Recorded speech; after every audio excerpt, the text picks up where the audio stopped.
Depuis quelques semaines, l'affaire des Mercedes roses est au centre de l'attention du paddock et celle-ci pourrait changer à jamais le sport tel qu'on le connaît aujourd'hui. Aujourd'hui, on revient donc en vidéo sur comment on en est arrivé là et les conséquences que cela pourrait impliquer.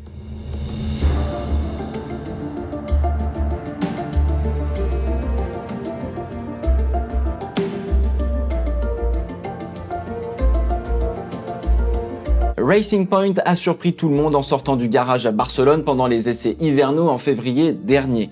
La voiture ressemblait étrangement à la Mercedes de 2019, championne du monde. Beaucoup se sont amusés à comparer la Racing Point de 2020, la RP20, et la Mercedes de 2019, la W10. Et oui, les deux voitures non seulement se ressemblent, mais pire, elles paraissent quasi identiques. En regardant rouler cette Racing Point, on se rend compte non seulement des similitudes physiques avec la Mercedes W10, mais aussi que son comportement sur la piste est étrangement similaire. Si vous avez eu la chance de voir un Grand Prix en tribune en 2019, les Mercedes étaient particulièrement incroyables sur la stabilité à la remise des gaz, c'est-à-dire en sortie de virage. Et depuis les essais hivernaux de Barcelone, j'ai personnellement vu ce phénomène toujours sur la Mercedes mais aussi sur la Racing Point. On peut s'en rendre compte à la télé difficilement, mais depuis le bord de piste, cela devient absolument flagrant. Donc oui, si elles se ressemblent physiquement et que c'est très similaire sur le comportement, là on se dit, ça fait gros.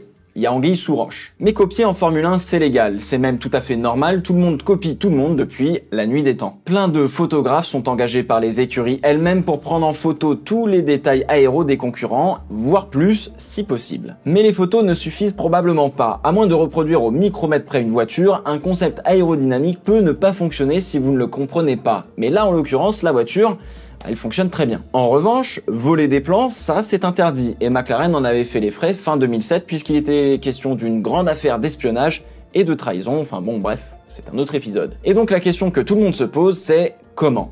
Comment Racing Point a réussi à mettre au point une voiture si similaire à la Mercedes de l'année dernière ? On en arrive donc à la deuxième partie, les écopes de frein.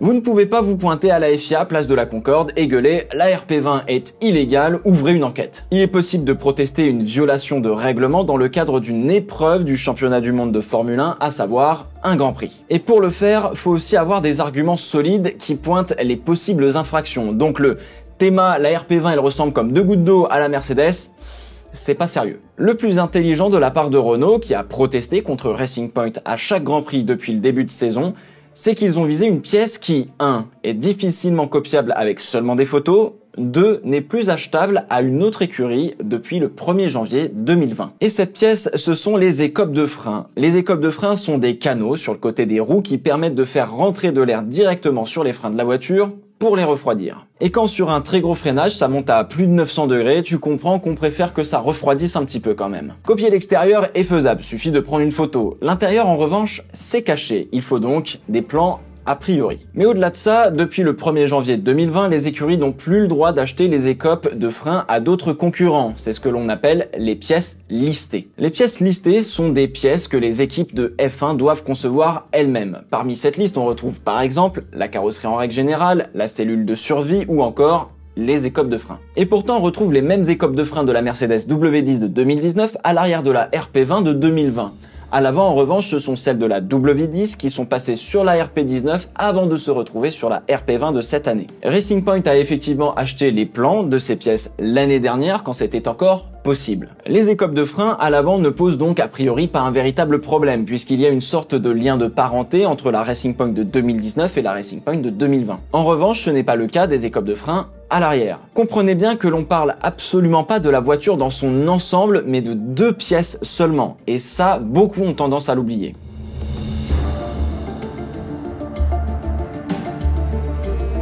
La FIA sanctionne Racing Point de 400 000 € d'amende et un retrait de 15 points au championnat du monde des constructeurs sur le Grand Prix de Styrie. Sur le Grand Prix de Hongrie et de Grande-Bretagne, la FIA donne une réprimande à l'équipe. Avant de s'emballer sur c'est pas assez, c'est un scandale, il faut d'abord connaître la raison de cette sanction et donc les conclusions de la FIA. Il n'y a pas lieu de disqualifier la voiture puisque techniquement parlant, elle respecte le règlement technique. Elle respecte tous les critères qui lui permettent de participer à un Grand Prix de Formule 1. En revanche, la FIA a sanctionné Racing Point pour avoir enfreint le règlement sportif. C'est ce règlement qui définit les points au championnat, les conditions pour obtenir une licence de pilote de Formule 1, comment se déroulent les différentes séances, etc., etc. Bref, tout ce qui a trait au sport, quoi. Grosso modo, c'est un peu comme une loi dans un pays avec vos droits et vos obligations. Car oui, les écopes de frein arrière de la Racing Point ont été jugées comme étant conçues très majoritairement par Mercedes et non pas par Racing Point. Et donc cela ne respecte pas le règlement sportif qui dit que tu dois concevoir toi-même tes écopes de frein. La FIA a aussi reconnu que Racing Point, comme n'importe quel autre concurrent, aurait réussi tôt ou tard à concevoir une telle pièce par ce que l'on appelle le reverse engineering. Le reverse engineering, c'est partir d'un produit fini et tenter de le reproduire. Ce que font finalement la majorité des équipes de F1 concernant plein d'appendices aérodynamiques par exemple. Donc la sanction porte sur l'avantage en temps et en ressources que Racing Point a obtenu en mettant directement des écopes de frein qu'elle n'avait a priori pas conçues elle-même comme le règlement le demandait. 400 000 €, c'est l'argent et les ressources que Racing Point n'a finalement pas dépensé pour ses écopes de frein à l'arrière. La sanction porte sur la globalité de l'affaire et sur les 3 Grands Prix où il y a eu protestation. Si vous préférez, la FIA aurait pu donner la même sanction divisée en plusieurs Grands Prix. Mais là, on a préféré tout donner sur un Grand Prix et dire on met des réprimandes après. Pour finir, non, Racing Point n'est pas tenu de modifier ses écopes de frein par le simple fait que l'on ne peut pas désapprendre ce que l'on sait déjà. Les F1 évoluent à chaque Grand Prix, donc ces écopes de frein sont légales techniquement, mais évolueront probablement aussi pendant toute la saison. Pourquoi la sanction de la FIA est finalement juste ?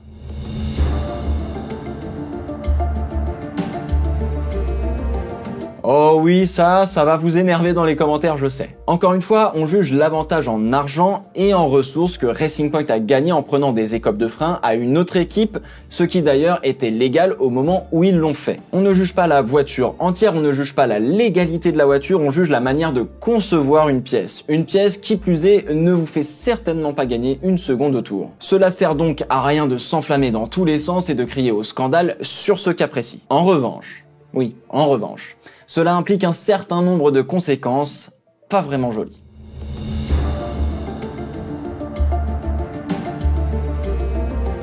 Oui, depuis février, on se dit tous qu'il y a quelque chose qui tourne beaucoup trop bien chez Racing Point et ça ne concerne pas que les écopes de frein. Oui, la FIA a mis probablement trop de temps à examiner le cas. Cela a pris 1 mois, mais le temps de faire les choses correctement, finalement, c'est pas si long. Mais dans une année particulière, 1 mois, ça fait quand même quasiment 4 Grands Prix. Donc oui, on a trop attendu. Plus la FIA a pris de temps, plus la décision de la sanction allait être difficile à prendre et plus elle allait peser lourd par la conséquence qu'on enchaîne les Grands Prix et donc qu'on avance dans le championnat. Cette affaire pose un problème philosophique sur le sport et la manière dont on peut y participer. Copier, oui, mais jusqu'à quel point? À quel moment il y a une équité quand Renault fait tout toute seule et Racing Point se retrouve avec une Mercedes rose?